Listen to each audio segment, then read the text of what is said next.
képgenerálás, készíts nekem egy képet egy magyar szuperhősről tradicionális magyar ruhában, aki biciklizik.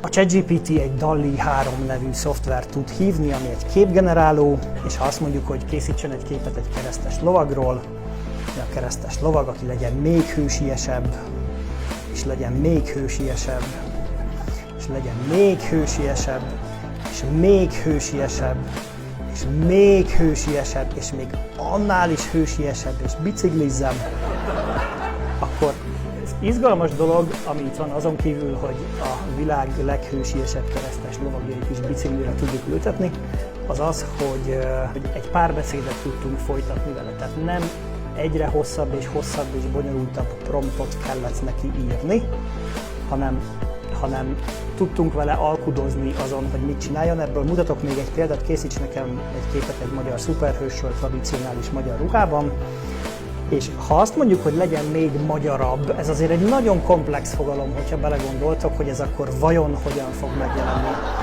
Ez az egész dolog, hogy még egy kicsit magyarabb, még egy kicsit magyarabb, még egy kicsit magyarabb.